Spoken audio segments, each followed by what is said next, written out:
I get it. AI can seem like the big bad wolf, right? It's hard to understand. It's always changing. And that might be reason that some business leaders don't even dive in. Maybe you say, "Oh, let's just wait for one of our competitors to figure it out and we'll follow their lead." But actually, the fear of AI is just holding you back. It is stifling adoption. So that's what we're going to be talking about today and more on Everyday AI. What's going on, y'all? My name is Jordan Wilson, and I'm the host, and this show is for you. This is your daily live stream podcast and free daily newsletter, helping us all learn generative AI so we can leverage it to grow our companies and to grow our careers. So if you are in the position where you've been wondering, like, oh, are we actually going all in on AI like we should? We're going to be tackling some of those common hurdles and roadblocks today on maybe why you haven't and some of the downsides. All right. But before we get into today's conversation, which I'm excited to have our guest on the show, we're going to start as we do by going over the AI news. And if you haven't already, make sure to check out the show notes in your podcast for our website, all the links in there. So go to youreverydayai.com for more on the news stories today and our podcast interview. All right. And you got to join our Thanks a Million giveaway while you're in there as well. All right. So for AI news today, a lot going on. ByteDance has launched an AI video app to rival OpenAI's Sora. So ByteDance, the parent company of TikTok, has released Jimeng AI, an AI software that generates videos based on text prompts, joining the ever-competitive AI video generation race that we have going on. So the app is developed by ByteDance-owned FaceU Technology, was made available on the Chinese App Store on August 6th, with no official word yet on availability outside of China. So the release comes as Chinese tech companies race to compete with OpenAI's Sora model, which was showcased in February and is still in limited testing phase. All right. Next piece of AI news. Computing giant Dell has laid off more than 12,000 employees to focus on AI. So Dell has announced a significant reorganization of its sales division, which includes layoffs aimed at modernizing operations and increasing focus on artificial intelligence. The company plans to centralize sales teams and created a new AI-focused sales unit, as revealed in an internal memo reported by Business Insider. So approximately 12,500 employees, which is about 10% of Dell's workforce, are expected to be affected by the layoffs. So yeah, pretty big news there out of Dell. Last but not least, a new report showed that Intel missed a $1 billion opportunity with OpenAI. So a new report from Reuters showed that about 7 years ago, Intel had a chance to buy a 15% stake in OpenAI for only $1 billion in cash. So discussions between Intel and OpenAI took place over several months in 2017 and 2018, and Intel ultimately decided against the deal, partly due to then CEO Bob Swan's skepticism about the near-term market potential of generative AI models. In OpenAI was interested in Intel's investment to reduce reliance on NVIDIA chips and build its own infrastructure. The deal also fell through reportedly because Intel's data center unit did not want to make products at cost. So Intel's decision not to invest in OpenAI, which launched ChatGPT in 2022 and is now valued at almost $90 billion, has not been made public until now. So yeah, pretty looking back at it, considering that, Microsoft reportedly invested $13 billion for a 49% equity stake. That $1 billion for 15% is looking really good right about now. All right. So we're going to be having a lot more on those stories and more. So make sure you check out the newsletter at youreverydayai.com. All right. Enough of me blabbing on about what's happening in the world of AI. Let's bring on a guest. One thing is that you have to understand is AI is constantly changing, but that doesn't mean you should be scared. It doesn't mean you should be fearful of it. All right. So please help me welcome on the show. There we go. We have her. So we have Lauren Ingram, founder of Next Big Thing. Lauren, thank you so much for joining the Everyday AI Show. Amazing. Thank you for having me. I'm a long-time listener, so it's exciting to be joining the show. Love that. Love having listeners on the show. Lauren, could you tell us a little bit about Next Big Thing? What is it that you do there? Totally. Yes, we are helping people understand the kind of what's coming down the pipe, what's coming next. At the moment, our current obsession is AI. Before that, it was kind of Web3, blockchain, NFTs. Well, that was the big hype. And then whatever comes next, because, ChatGPT really took people by surprise. And whatever comes next in like, whether it's 6 months, a year, 2 years from now, is also going to probably scare people and they'll need help navigating that stuff. And so Next Big Thing does that by things like we have in-person events. We have a podcast also called Next Big Thing. And it's basically about sort of breaking the stuff down, making it way easier to understand. And again, so they don't feel afraid of it. And we should probably start by saying this, right? Like AI adoption varies greatly by where you are, right? So we have a global audience here in the US, but Lauren, are you mainly working with clients in Europe, or are you working with clients everywhere? It is all over. I suppose our community is global. In practice, a lot of what I'm doing is here in the UK. I'm based in London, but I think actually probably Europe and the UK is probably a little bit slower on the AI adoption piece. And actually, any kind of emerging technologies, the US and Silicon Valley does tend to be streets ahead in terms of that adoption and conversation around it, and sometimes legislation too. Mm. And maybe it's important to even start there, because I think at least here in the U.S., I'm based in Chicago. It seems like most big businesses by now, kind of at least have their first AI strategy or their first AI implementation already figured out. So when you talk about businesses in the UK, where are business leaders' minds at in terms of artificial intelligence? Because I know that as an example, the EU AI Act, there's a lot more kind of restrictions and policy based around it. Where are business leaders' minds at when it comes to AI implementation? I mean, I think the honest answer is it's a bit of a hot mess. That Mm, that a lot of business leaders are under pressure to try and sort of create a strategy and implementation around a moving target, right? That like the actual technology is changing constantly. There are new updates being announced literally every day, and so you're trying to create sort of rules or a structure around something that's literally moving, like a moving train. mm, So it is a bit of a hot mess, and I do actually feel a little bit bad for business leaders at the moment, because I think they are struggling. So you've got these quite scrappy working groups, especially in say a larger business. It might be quite a slow moving working group, and sort of trying to pull in the right people, trying to pull in legal, and just sort of trying to make things happen.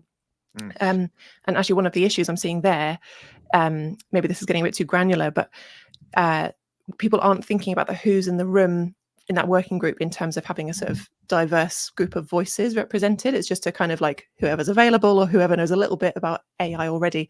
And actually, for the most part, they tend to be very male and like just not particularly diverse group of voices and backgrounds who are making really important decisions about what's coming next for like a whole business and a whole, how it monetizes the whole strategy. So I just think 2024 is such a key time for every business that is trying to AIify.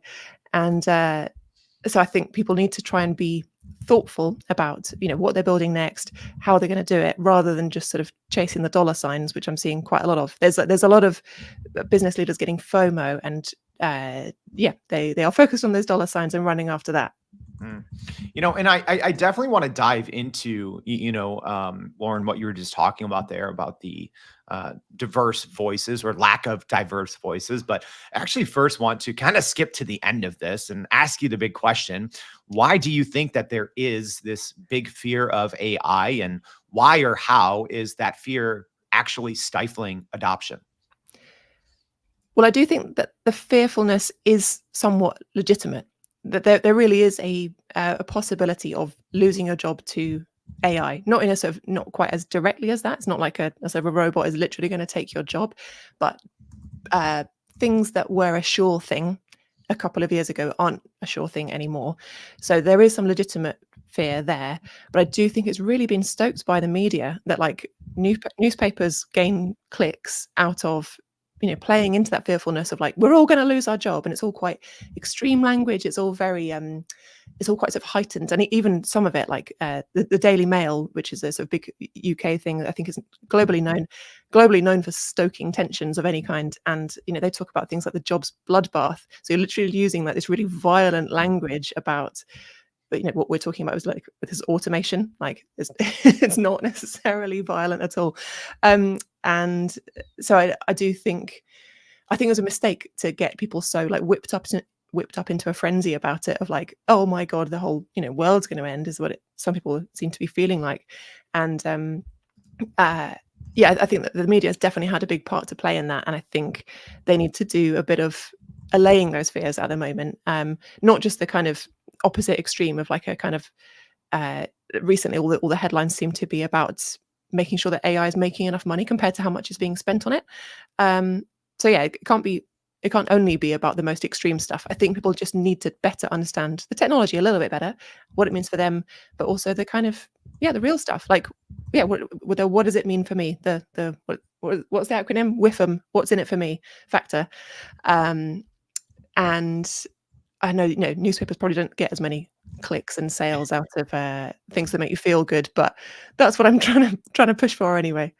Yeah, I think you bring up some great points there, Lauren, and I'm excited to dive into these. But as a quick reminder to our live stream audience, thanks for joining in. So Jay and Woozy and Tara, Josh, Christopher, everyone else, thank you guys. If you have a question, please get it in now. So I do want to go talk about this fear a little bit, because it is warranted, I guess, right? Like, I think I even started the show out by saying, oh, you don't need to be afraid of AI. But I'm like, oh, okay, when it comes to job displacement, I guess you kind of do, right? Like, we even talked about, the story there with Dell and those 12,000 jobs. And, even people, I think, originally weren't worried about like, oh, I'm not worried about an actual robot AI taking my job. But then we saw news from Figure yesterday with their Figure O2, and it showed off a robot literally working an assembly line for BMWs and being able to see and hear and understand and talk and think, right? Like, it's wild. So, even on that point on job displacement, I don't want to go too deep on this because I talk about this often. What are you saying to clients or colleagues that are maybe asking you about like, oh, is AI going to take my job? And is that fear of AI taking their job actually the thing keeping businesses from using it and understanding it? Yes, there's a lot to unpack there. But I suppose my main thing that I tell businesses and individuals is around trying to engage with this stuff. Like, don't bury your head in the sand, because actually that's probably the most dangerous thing you could do at the moment, is ignore the potential of AI, because it's got amazing potential in terms of you can upskill in this new thing. I think it's going to be really important to upskill for whatever's coming next. None of us can really predict what's coming. There is the opportunity even for job creation around AI. And obviously AI has been around for a long time. I know we talk about that sort of thing a lot, but this iteration of generative AI is still pretty new. And so there are new jobs, new kind of head of AI roles or head of emerging tech, anything like that. Anybody will be expected to use AI successfully in their job in order to succeed in their own right. So that AI literacy piece, I think, is really, really important. So yeah, not burying your head in the sand. And the overwhelm is also, really, really getting in the way. I think some people are getting really stuck with it, actually, is because we're seeing all these news headlines, even if they're not kind of extreme. It's the sheer amount of news headlines around like, okay, Llama blah iteration has come out today, and then like an hour later it's like, okay, Claude Sonnet 3.5 is out, and here's what that means. Everything is like minute by minute updates, and people are tired. They don't know what to do with all this information. Like, how can you possibly stay on top of all of this information about AI? It's not to say they're bored. They're just they've got like information overload. When you get if you're told a lot of new things, you probably do get a bit like, hold up, I just need to process all of that. And there's no processing time with the speed of change in AI. So again, I do think it's this kind of like quite critical moment to try and get people on board with the opportunity, rather than the kind of like, right, it's over for you and your job. And thinking about, okay, so if aspects of your job can be automated, which things do you find boring or repetitive, and what can be automated? How might that actually be a big advantage for you? how could that help you do your job better, or you could become more senior, or could you use that to build your own business? There's like all of this is just this untapped potential and unanswered questions, and I would love to help people get curious about that stuff rather than as I say, as stuck as maybe they have been feeling. And actually, again, just returning to the media point, is not to say I don't think we should be reporting on all these minute by minute changes. It's just more like not all audiences want that level of detail. So like for us, for Next Big Thing, we actually don't tend to do that kind of reporting style, because for our audience specifically, because we have such a big focus on making it less overwhelming, get rid of the jargon, just kind of like just what's the most important relevant information. I mean, I'm even sort of advocating for like slow AI of like, don't tell me all the news bit. I'll stay on top of that as Lauren, because it is my job to stay on top of it. But for our community, I can just tell you just the most important bits as and when they appear. That like, even if you were told about these latest updates 2 weeks after the fact, would it actually be that much of a disadvantage, right? Do you know what I mean? Like you would just feel late to the party. You would just be feeling the FOMO. You wouldn't actually, would it really have that much impact if you didn't find out about it in time? That's a good point. Yeah. And something I even personally find myself struggling with, right? Maybe it's probably different for me than the average, person having to talk about AI every single day and having to stay up on it. But I get your point. Yeah. Like, okay, if you're a business leader and you wait a week or two, or you're a quote unquote week or two late on, the newest model, is it going to, set your company back? Probably not, right? Although I think, still have to be familiar. One thing that we started to talk about a little bit more, and that I want to dive into a little bit more, is just the diversity of voices needed, and how maybe that lack of diversity is also stifling adoption. Can you talk about that a little bit more? Of course, yeah. I mean, speaking to the kind of women piece, because when I started my business, I called it Women of Web3, because I was initially interested in things like NFTs, blockchain, etc. We've now kind of broadened out to be called Next Big Thing, but a big base of our community or audience is women, and we are seeing women adopt this technology slower than men, and part of that is this fearfulness we talked about. So I think it's 38 38% of women are sort of trying out AI and these technologies versus 50%, 56% of their male peers. So there is quite a sort of a difference in terms of who's like adopting this stuff, playing with it, and then evidently going to go and make the products. Like, all the biggest next businesses in the world, and if they're not just kind of reiterations of the current biggest businesses in the world, are mainly going to be run by men. And I'm not saying that's terrible in and of itself. I would love to see more women going and actually sort of founding businesses in this stuff, because again, it is stifling adoption if you have a lack of diversity in who's building these products. Because if you start diversifying who's in the room making really important decisions, say like whether it's like board level or those AI working groups I was talking about, if you have diversity of thought, diversity of background, you're going to make better products, because you're going to better suit the needs of more people. And if you think about it in really like mercenary terms, you could make more money if you speak to more people, right? If you build with everybody in mind, you get to sell to everybody. So I see that actually again as a massive opportunity. Like if you don't have more women and more diversity of thought in AI companies, and especially at towards leadership level, you're leaving money on the table. I really believe that it's not just a kind of, like, for me, there is a sort of moral obligation around the inclusion piece, but not everybody cares about that, and not everybody should be made to care. But money talks. Like, people can make more money if they build products that speak to everybody, and I think that's just such a such a positive opportunity. What can be done about that? Because that's a huge disparity, and I'm even shocked to hear about that. Where it's I'm not good at math on the fly, but it seems that's like 75-ish% higher adoption rate in men than women that you just talked about there. So maybe for business leaders who are trying to implement generative AI in their department, in their companies, etc., what can be done to have a little bit more of that diversity, right? Like if companies, as an example, open, a certain large language model up to the masses, how can they make sure that more diverse voices are coming to the table? Yes, and also we can see lots of comments coming in after we've just been talking about this. So that's great to see that it's resonating. There's loads we can do to sort of diversify who's in the room and what's being made and what that means in terms of an AI strategy.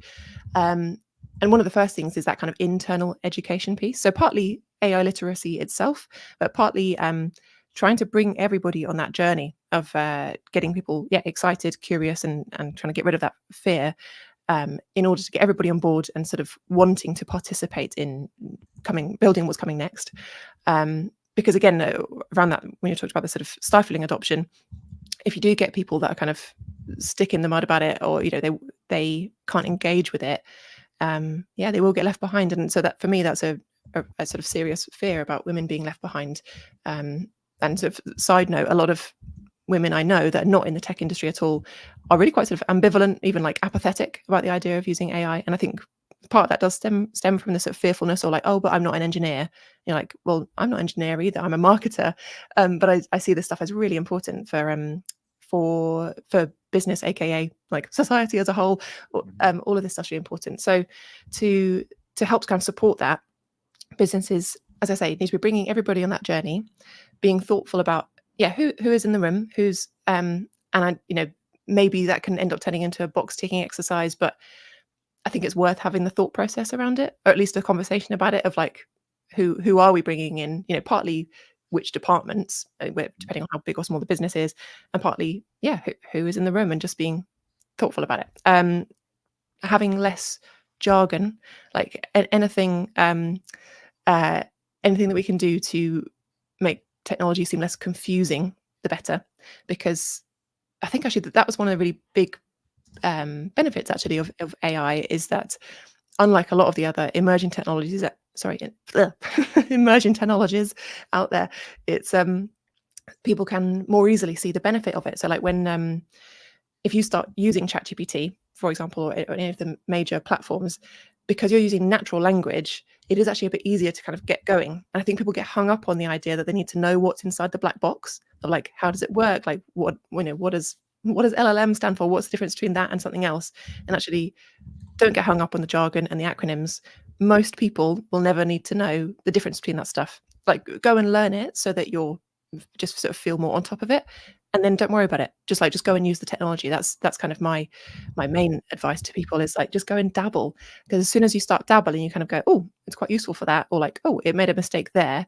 And so there's you can do courses for this stuff, and I do actually proactively tell people to go and do AI courses, free or paid. But going and dabbling is probably the most important part, is like, just go and see for yourself. And as I say, the natural language piece, and I probably would say this because I studied linguistics at uni, so like I care about words. The idea that you can sort of tell a computer to do what you want is different than just going like sort of clicking these sort of pre-made buttons. You can actually have some back and forth and say, oh, actually not quite that. I actually meant this. And it's much more easy and kind of more fun than doing something like Googling, where you're trying to create weird strings of words and like, minus whatever it is, minus XYZ, so you don't pull in the wrong results.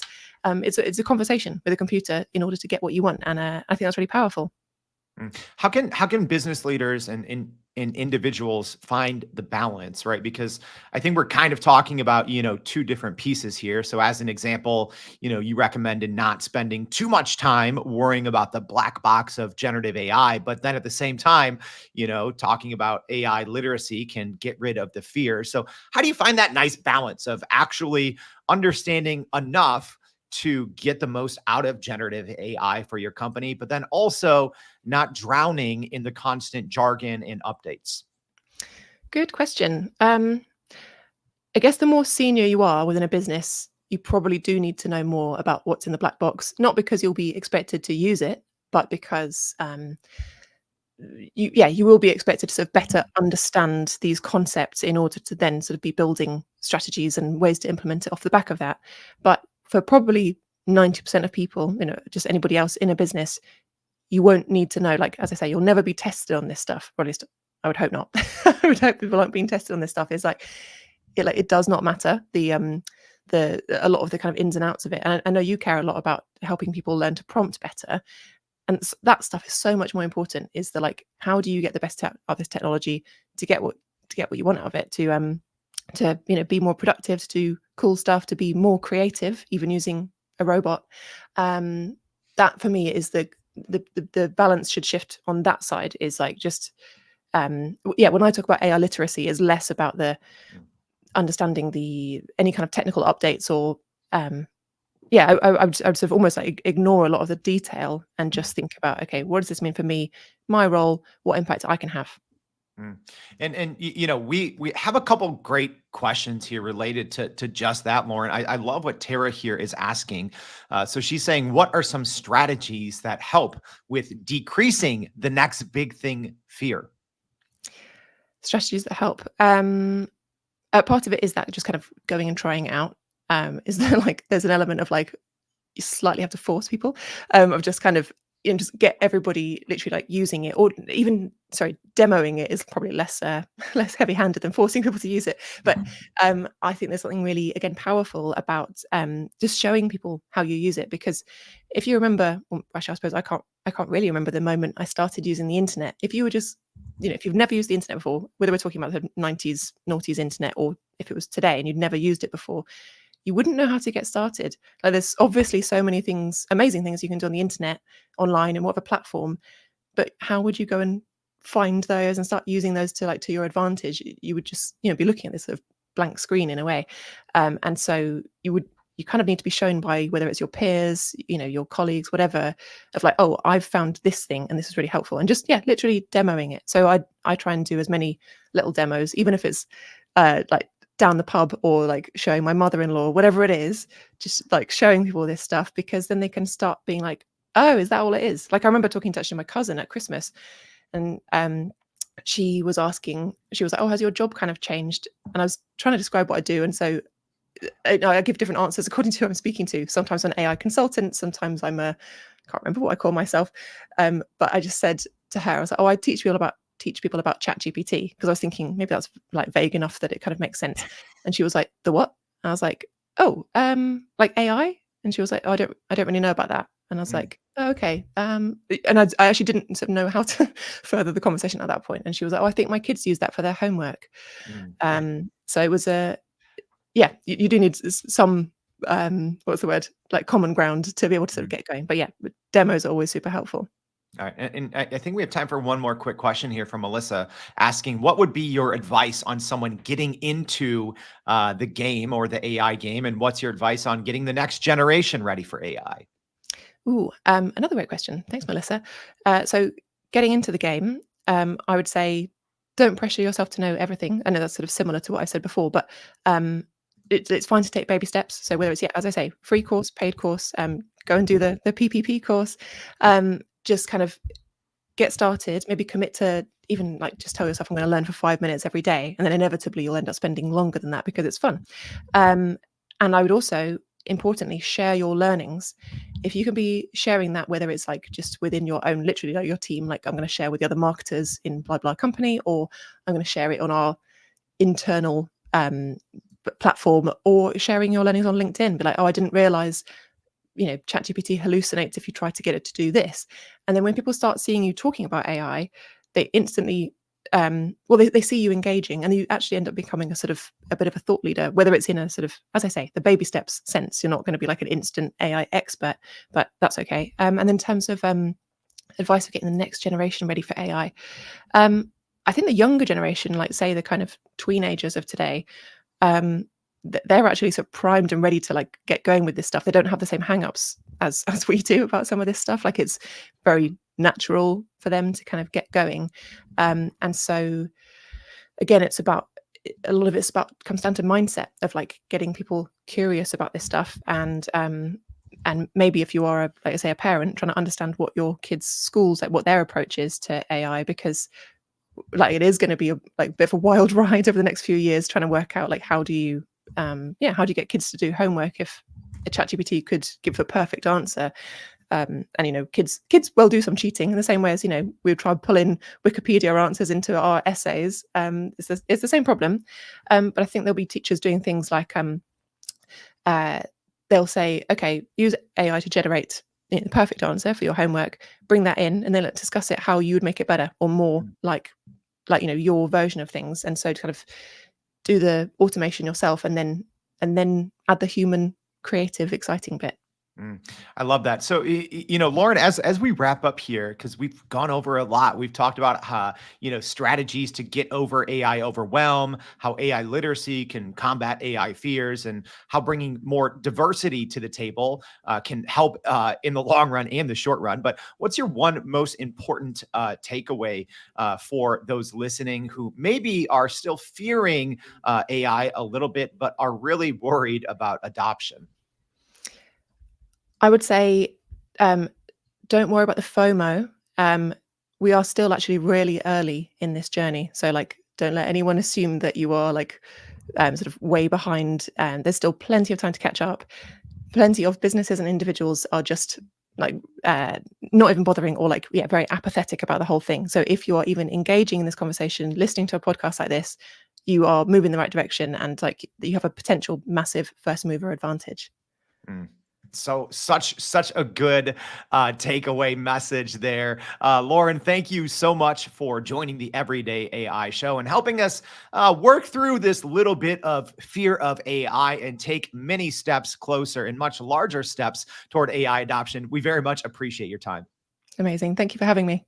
All right. And hey, as a reminder, everyone, we went over a lot. And as always, we will be recapping it in our newsletter. So if you haven't already, make sure to go to youreverydayai.com, sign up for that free daily newsletter.